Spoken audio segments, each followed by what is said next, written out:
Hello friends, आज geography का चौथा क्लास है। इससे पहले 3 क्लास हो चुका है। अगर आपने नहीं देखा है तो जाकर देख लीजिए। पिछले क्लास में हमने सौरमंडल स्टार्ट किया था, जिसमें सूर्य के बारे में पढ़ा था। आज सौरमंडल का दूसरा पार्ट नहीं, मतलब उसी में से एक अंग है, तारा है, उसके बारे में आज पढ़ेंगे। चलिए शुरू करते हैं। इससे पहले, शुरू करने से पहले आप जो है इसका स्क्रीनशॉट ले लीजिए। चलिए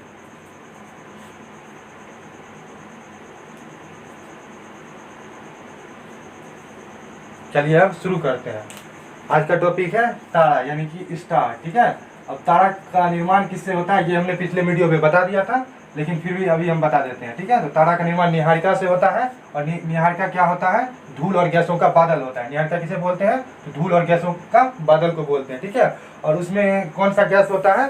तो हाइड्रोजन, हीलियम और आयनीकृत गैस होता है। ठीक है। कौन कौन से गैस होते हैं? हाइड्रोजन, हीलियम और जितने भी आयनीकृत गैस होते हैं, यानी कि प्लस माइनस वाले, वो उसी को बोलते हैं क्या? तो निहारिका। ठीक है। निहारिका में वही सब गैस होते हैं। अब तारों का व्यास जो है सूर्य के व्यास से कंपेयर किया गया। ठीक है। तो तारों का व्यास जो होता है सूर्य के व्यास का 1/450 होता है। ठीक है। 1/450 गुना छोटा, और बड़ा की बात करें तो 1000 गुना बड़ा होता है। ठीक है। तो तारों का व्यास कितना होता है? तो सूर्य के व्यास का 1/450 गुना छोटा से लेकर के 1000 गुना बड़ा तक होता है। ठीक है। अब तारों का द्रव्यमान की बात करते हैं। तो तारों का द्रव्यमान जो होता है, इसको भी सूर्य से कंपेयर किया गया है। तो सूर्य के द्रव्यमान का जो है 1/20 गुना छोटा से लेकर के 50 गुना बड़ा तक होता है। ठीक है। तो उसके बाद तारों का तापमान, तारों का टेम्परेचर जो है 3000 डिग्री से सेल्सियस से लेकर के 5000 डिग्री सेल्सियस तक होता है। ठीक है। तारों का टेम्परेचर कितना होता है? तो 3000 डिग्री सेल्सियस से लेकर के 5000 डिग्री सेल्सियस तक होता है। अब तारों का रंग जो है वो किसको सूचित करता है, यानी तारों का रंग किसका सूचक है? तो तारों का रंग जो है टेम्परेचर और उसकी आयु का सूचक है। ठीक है। तारों का रंग किसका सूचक है? टेम्परेचर और आयु का उसका सूचित है। ठीक है।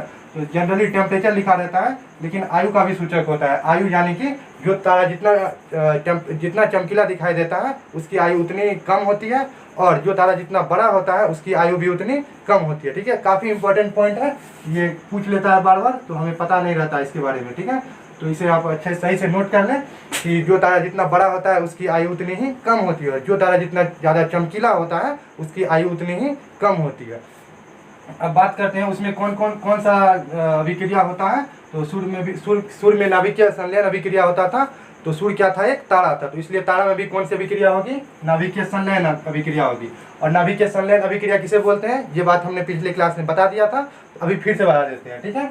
तो नाभिकीय संलयन अभिक्रिया बोलते हैं कि सूर्य में हाइड्रोजन की 4 नाभिक मिल करके हीलियम का 1 नाभिक का निर्माण करता है, उसे नाभिकीय संलयन अभिक्रिया बोलते हैं। कितने डिग्री सेल्सियस पर?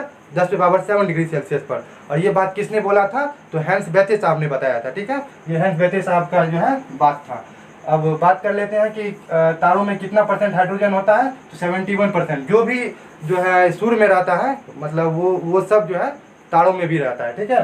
तो सूर्य में भी था कितना? 71% हाइड्रोजन था, और 26.5% हीलियम था, और अन गैस जो होता है, जिसको अन तत्व भी बोल सकते हैं, वो 2.5% था। ठीक है। और उसमें नाभिकीय संलयन अभिक्रिया होती है। अब सूर्य के आकार के तारे की अवधि, यानी सूर्य के जितना बड़ा है उतना बड़ा जो है तारा अगर होगा तो उसका टाइम पीरियड कितना होगा? तो उसका टाइम पीरियड होगा 10 बिलियन वर्ष होगा। ठीक है। सूर्य के आकार के तारे की अवधि कितनी होगी? 10 बिलियन वर्ष होगी। अब ये बात बता दिए थे यहीं पे कि तारा जितना बड़ा होता है उसकी आयु भी उतनी कम होती है, और जो तारा जितना चमकीला होता है उसकी आयु भी उतनी कम होती है। भाई बहुत ही इंपॉर्टेंट पॉइंट है ये भी, इसे आप नोट कर लेते हैं इसे। उसके बाद बात करते हैं IAU, इंटरनेशनल एस्ट्रोनॉमिकल यूनियन। ठीक है। IAU इंटरनेशनल एस्ट्रोनॉमिकल यूनियन, यानी कि खगोल शास्त्रीय विज्ञान जो होता है अंतर्राष्ट्रीय, इसकी स्थापना 1919 में हुई थी। कब हुई थी? 1919 में हुई थी। और इसी के अनुसार जो है आकाश में टोटल 88 तारामंडल है। तारामंडल किसको बोलते हैं? तो तारा का समूह बोलते हैं। जिस तारामंडल से बोलते हैं कि जहाँ पे तारों का जो समूह होता है उसी को हम बोलते हैं तारामंडल। ठीक है। बहुत सारे तारों का समूह को तारामंडल बोलते हैं। और वैसा तारामंडल कितना है? 88 तारामंडल है। ठीक है। एक तारामंडल में बहुत सारे तारा होता है। ठीक है। करोड़ों अरबों तारे होते हैं, और वैसा जो है 88 तारामंडल है। ठीक है। अब बात करते हैं सप्तऋषि तारामंडल। सप्तऋषि जिसे 7 भाई वाला तारा बोलते हैं। ठीक है। सप्तऋषि तारामंडल, 7 भाई वाला जो तारा होता है उसकी आकृति जो है भालू के समान होती है। सप्तऋषि तारामंडल हम बचपन में बहुत बात सुने होंगे, आप सब भी सुने होंगे बचपन के बारे में, कि 7 तारा जो एक साथ रहता है ऐसे ऐसे करके, वो भालू के समान दिखाई देता है, उसी को बोलते हैं सप्तऋषि तारामंडल। ठीक है, उसकी आकृति कैसी होती है, भालू के समान होती है। बहुत इंपॉर्टेंट पॉइंट है। इसके बाद बात करते हैं नक्षत्र की। नक्षत्र किसे बोलते हैं, नक्षत्र जो है नक्षत्र बोलते हैं सौरमंडल यानी आकाश में जो है अलग अलग तारों का जो है, तारों और पिंडों का अलग अलग समूह होता है। ठीक है, सौरमंडल में तारों और पिंडों का अलग अलग समूह होता है, उसी समूह का जो है ना नाम अलग अलग जो है नक्षत्र के रूप में नाम दे दिया गया है। ठीक है, उसी को नक्षत्र बोलते हैं। जैसे कि अब कुछ नक्षत्र है, जैसे कि अल्फा नक्षत्र है, बीटा नक्षत्र है और गामा नक्षत्र, ये इंपॉर्टेंट नक्षत्र है। वैसे सारे नक्षत्र नहीं पढ़ते हैं क्योंकि टोटल नक्षत्र जो है आकाश में 27 नक्षत्र है। ठीक है, टोटल नक्षत्र कितने हैं, तो 27 नक्षत्र है और हमें ज़्यादा नहीं पढ़ना पड़ता है। जैसे अल्फा नक्षत्र, बीटा नक्षत्र और गामा नक्षत्र, इसके बारे में हम जानते हैं। किसी भी तारामंडल का जो सबसे चमकीला नक्षत्र होता है ना, वो कौन सा नक्षत्र होता है, अल्फा नक्षत्र होता है। किसी भी तारामंडल का सबसे चमकीला नक्षत्र कौन सा होता है, अल्फा होता है। उससे कम जो होता है वो कौन सा होता है, बीटा नक्षत्र होता है। ठीक है, और बीटा नक्षत्र से भी जो कम चमकदार होता है वो कौन सा होता है, तो गामा नक्षत्र होता है। ठीक है, गामा नक्षत्र होता है। इंपॉर्टेंट पॉइंट है, ये कहीं कहीं लिखा रहता है और इसे भी आप सही से नोट कर लें। उसके बाद है चंद्रशेखर सीमा। चंद्रशेखर सीमा किसे बोलते हैं, तो सूर्य के द्रव्यमान के 1.44 गुना द्रव्यमान को चंद्रशेखर सीमा बोलते हैं। ठीक है, सूर्य के द्रव्यमान के 1.44 गुना द्रव्यमान को क्या बोलते हैं, चंद्रशेखर सीमा बोलते हैं। और चंद्रशेखर कौन थे, तो चंद्रशेखर एक भारतीय वैज्ञानिक थे। ठीक है, चंद्रशेखर भारतीय वैज्ञानिक थे, इन्होंने ब्लैक होल सिद्धांत दिया था। ठीक है, चंद्रशेखर साहब भारतीय वैज्ञानिक थे, इन्होंने ब्लैक होल सिद्धांत दिया था। इनका पूरा नाम क्या है, एस चंद्रशेखर, यानी कि सुब्रमण्यम चंद्रशेखर होता है। ठीक है, इन्हें जो है नोबेल प्राइज मिला था 1983 में। ठीक है, इन्होंने ब्लैक होल सिद्धांत दिया था, इसी के लिए उन्हें नोबेल प्राइज मिला था, 1983 में मिला था। ठीक है, और अब नोबेल प्राइज की शुरुआत कब हुई थी, 1901 में हुई थी। ठीक है, नोबेल प्राइज की शुरुआत 1901 में हुई थी, अल्फ्रेड नोबेल के समय में। और अब तक जो है 9 शायद 8 या 9 लोगों को नोबेल प्राइज दिया जा चुका है। ठीक है, 9 लोगों को दिया जा चुका है, 9 भारतीयों को दिया गया है। ठीक है, अब बात कर लेते हैं ब्लैक होल शब्द। ब्लैक होल अगर सिद्धांत पूछे तो सुब्रमण्यम चंद्रशेखर मारेंगे उसमें टिक। अगर हमसे पूछे कि ब्लैक होल शब्द का प्रयोग किसने किया, मतलब वर्ड का प्रयोग किसने किया, ब्लैक होल वर्ड किसने लाया, तो वो जो है अमेरिकी वैज्ञानिक है जॉन व्हीलर। उन्होंने 1967 में सबसे पहले ब्लैक होल वर्ड का यूज किया था। ठीक है, अब बात करते हैं वामन तारा। ठीक है, वामन तारा जो तारा जो है सूर्य से मतलब सूर्य के प्रकाश से कम चमकीला होता है, सूर्य से मतलब उसमें कम चमकदार होता है, उसी को क्या बोलते हैं, वामन तारा बोलते हैं। जिस तारे का प्रकाश सूर्य के प्रकाश से कम होता है, यानी उसका जो लाइट होता है सूर्य से कम होता है, उसे वामन तारा बोलते हैं। ठीक है, अब बात करते हैं लाल दानव तारा की। ठीक है, लाल दानव तारा, इसे मृत्यु मुक्त तारा बोलते हैं। ठीक है, क्या बोलते हैं, मृत्यु मुक्त तारा, जो कि खत्म होने के कगार पे हो। ऐसा तारा जो खत्म होने के कगार पे हो उसे क्या बोलते हैं, लाल दानव तारा, यानी मृत्यु मुक्त तारा, यानी कि मृत्यु के मुख के पास पहुंच जाए, यानी खत्म होने वाला, उसी को क्या बोलते हैं, मृत्यु मुक्त तारा, यानी कि लाल दानव तारा। ठीक है, और लाल दानव तारा का रंग जो है लाल होता है, क्यों होता है, क्योंकि उसमें हाइड्रोजन की कमी हो जाती है। ठीक है, हाइड्रोजन की कमी हो जाती है, जब तारा नष्ट होने लगता है तो उसमें हाइड्रोजन की कमी हो जाती है, तो वो लाल दिखने लगता है, इसीलिए उसको क्या बोलते हैं, लाल दानव तारा बोलते हैं। अब बात करते हैं युग्म तारा की। ठीक है, तो युग्म तारा किसे बोलते हैं, तो गुरुत्वाकर्षण, हम सभी जानते हैं कि हर एक ग्रह में जो है अपना अपना ग्रेविटेशनल फोर्स होता है, किसी में ज़्यादा होता है तो किसी में कम होता है। तो यहाँ पे गुरुत्वाकर्षण द्वारा यानी ग्रेविटेशन द्वारा जुड़े तारे के समूह को क्या बोलते हैं, युग्म बोलते हैं। युग्म का मतलब क्या होता है, जुड़ना होता है।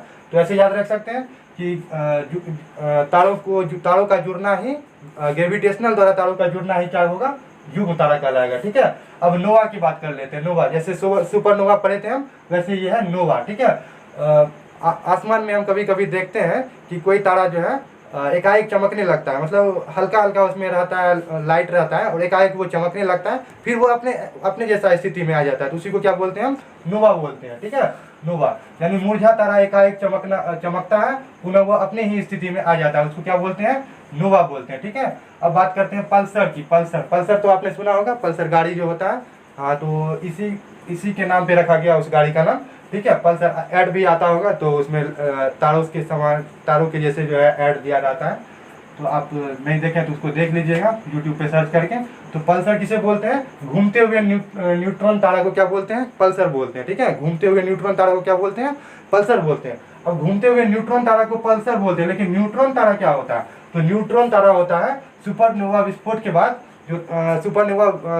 बाद जो न्यूट्रॉन निकलता है उससे जो उस न्यूट्रॉन पदार्थ जो निकलता है उससे जो तारा बनता है, उसी को क्या बोलते हैं हम, न्यूट्रॉन तारा बोलते हैं, उसको क्या बोलते हैं, न्यूट्रॉन तारा बोलते हैं। और अब सुपरनोवा विस्फोट से बनता है न्यूट्रॉन तारा, तो अब सुपरनोवा किसे बोलते हैं, तो सुपरनोवा तो हम बता चुके हैं पिछले वीडियो में किसे बोलते हैं, तो सुपरनोवा बोलते हैं 20 से अधिक मैग्नीट्यूड वाले तारे को, ठीक है। जब कोई तारा टूटता है तो अगर वो 20 भागों में बढ़ जाता है, मिनिमम 20 भागों में बढ़ जाता है, तो उसे हम क्या बोलते हैं, तो सुपरनोवा बोलते हैं, ठीक है। 20 से अधिक मैग्नीट्यूड वाले तारे को क्या बोलते हैं, सुपरनोवा बोलते हैं। अब बहुल तारा यानी बहुत तारा, बहुत तारा, बहुल यानी कि हम बहुत करके याद कर सकते हैं, बहुल यानी कि 2 से अधिक तारों को क्या बोलते हैं, बहुल तारा, ठीक है।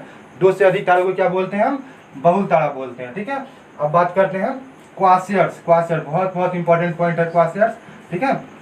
ब्रह्मांड में बिखरे अर्धवृत्तीय पदार्थ जिसे रेडियो तरंग निकलती है उसे क्या बोलते हैं, क्वासर्स बोलते हैं, ठीक है। ऐसा तारा जिससे रेडियो तरंग निकलता है, ऐसा टूटा हुआ तारा जिससे रेडियो तरंग निकलता है उसे हम क्या बोलते हैं, क्वासर्स बोलते हैं, ठीक है। रेडियो तरंग जिससे निकलता है उसे क्वासर्स बोलते हैं। और जिस तारा टूटने के बाद अगर न्यूट्रॉन निकलता है, न्यूट्रॉन पदार्थ निकलता है, उससे जो तारा बनता है उसे क्या बोलते हैं, तो उसे हम न्यूट्रॉन तारा बोलते हैं, ठीक है। और अगर रेडियो तरंग निकलता है टूटे तारे से तो हम क्या बोलते हैं, उसे क्वासर्स बोलते हैं, क्वासर्स, ठीक है। अब उसके बाद बात करते हैं राशियां, राशियां, ठीक है। सूर्य की परिक्रमा करते समय पृथ्वी 12 नक्षत्रों से होकर गुजरती है जिसे राशियां कहते हैं, ठीक है। सूर्य की परिक्रमा करते समय, जैसे ये सूर्य है तो इसकी परिक्रमा जो है बहुत सारे ग्रह करते हैं, ठीक है। ये सूर्य है तो इसकी परिक्रमा जो है बहुत सारे ग्रह करते हैं, लगभग 8 ग्रह करते हैं। तो सबसे पहले रहता है बुध, उसके बाद रहता है शुक्र, उसके बाद पृथ्वी, ठीक है। ये पृथ्वी जब इसकी परिक्रमा करता है तो ये 12 नक्षत्रों से होकर गुजरता है, ठीक है। 12 नक्षत्र होता है, 12 नक्षत्र मतलब ये अलग अलग भागों में जो है ना उसको डिवाइड किया गया है। 360 डिग्री सेल्सियस, 360 डिग्री रहता है इसका जो है, पूरे गोल को बोलते हैं 360 डिग्री। इसको 12 भाग में बांट दिया गया है, तो हर एक भाग जो है ना 330 डिग्री में बटा हुआ रहता है, ठीक है। तो उसी को हम क्या बोलते हैं, नक्षत्र बोलते हैं, ठीक है। उसको हम बोलते हैं नक्षत्र। और 12 नक्षत्र से होकर गुजरती है पृथ्वी जब, तो उसे हम राशियां बोलते हैं, ठीक है। और नक्षत्र किसे बोलते हैं, तो नक्षत्र हम यहाँ पे बता देते किसे बोलते हैं, तो तारों और पिंडों के अलग अलग समूह को क्या बोलते हैं, हम नक्षत्र बोलते हैं। ब्रह्मांड में तारों और पिंडों का जो अलग अलग समूह रहता है उसका नाम अलग अलग नक्षत्र के रूप में दे दिया गया है, उसी को नक्षत्र हम बोलते हैं, ठीक है। और ये सब जो है भारतीय इंडियन साइंस का है, इंडियन साइंस में इस सब के बारे में ज़्यादा मतलब दिया हुआ है, तो वहाँ से भी हम पढ़ सकते हैं। उसके बाद है कुछ प्रमुख राशि और चिन्ह जो है, राशि के बारे में आप जानते होंगे, पेपर में डेली दिया रहता है, वहाँ से आप देख सकते हैं। घर के जो बुजुर्ग आदमी होंगे वो राशि पे बहुत विश्वास करते हैं, आप जानते ही होंगे। तो अब राशि के बारे में जानते हैं, जैसे यहाँ पे मेष राशि है, इसका चिन्ह क्या हो जाता है, तो मेष राशि का चिन्ह हो जाता है भेड़, ठीक है। मेष राशि का चिन्ह क्या होता है, भेड़ होता है, ठीक है। मेष राशि का चिन्ह भेड़ होता है, इसको हम याद रख सकते हैं, मेष भेड़, ठीक है। मौ से मेष और भौ से भेड़, मौ को भौ बना देंगे तो भेड़ बन जाएगा, ठीक है। अब बात करते हैं वृष, वृष राशि का चिन्ह क्या होता है, बैल होता है। अब पेपर में ऐड देखिएगा, जहाँ पे राशि रहता है वहाँ पे मेष के जगह पे जो है ना भेड़ का चित्र रहेगा, और वृष के जगह पे जो है बैल का चित्र रहेगा, ठीक है। आप देखिएगा, ये इंपॉर्टेंट होता है, हम इसको छोड़ देते हैं, नहीं जाने देते हैं, परीक्षा में जब पूछ लेता है तब सोचते हैं कि क्या पूछ लिया है। उसके बाद मिथुन, मिथुन राशि का चिन्ह क्या होता है, स्त्री पुरुष, ठीक है। मिथुन राशि का चिन्ह क्या होता है, स्त्री और पुरुष दोनों होता है, ठीक है।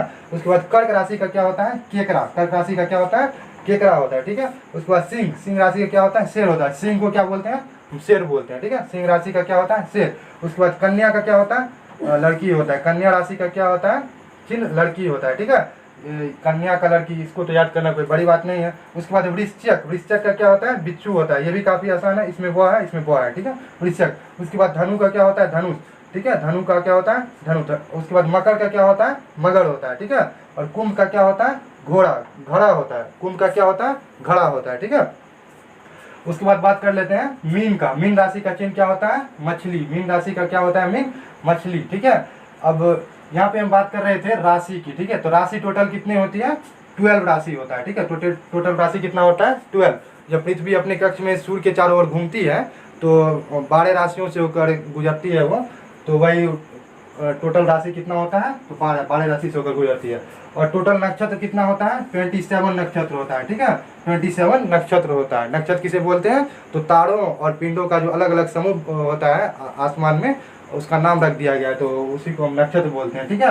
अब एक नक्षत्र के जो है ना 4 पार्ट होते हैं टोटल। कितने होते हैं? 4 पार्ट होते हैं। कोई एक नक्षत्र हो उसका 4 पार्ट होता है, तो 27 नक्षत्र का कितना हो जाएगा? 108 पार्ट। ठीक है, एक नक्षत्र का 4 पार्ट होता है तो 27 का कितना हो जाएगा? 27 × 4 = 108। ठीक है, और आपने माला देखा होगा, माला जो होता है घर में पंडित जी सब जो ओम नमः शिवाय का जाप करते हैं, उसमें टोटल जो है ऐसे करके अगर रहता है उसमें मोती जो है 108 मोती लगा हुआ रहता है। ठीक है, तो वो उसी नक्षत्र से जो है ना बना हुआ है। ठीक है, 108 नक्षत्र से जो है इस माला का निर्माण किया गया है, और इसे भारतीय साइंस में इसे बहुत प्राथमिकता दी गई है। अब जो भी हो इसके बारे में तो उतना पता नहीं है, भारतीय साइंस में इसको इस माला को क्यों मान्यता दिया गया है, और इसी के कारण मान्यता दिया गया है। ठीक है, इसी नक्षत्र के कारण।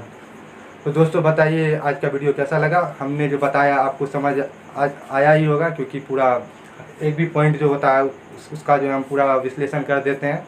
और अगर अच्छा लगा हो तो इस चैनल को ज़रूर सब्सक्राइब करिएगा, और हमें इंस्टाग्राम पे भी फॉलो कर सकते हैं। आज यहीं तक।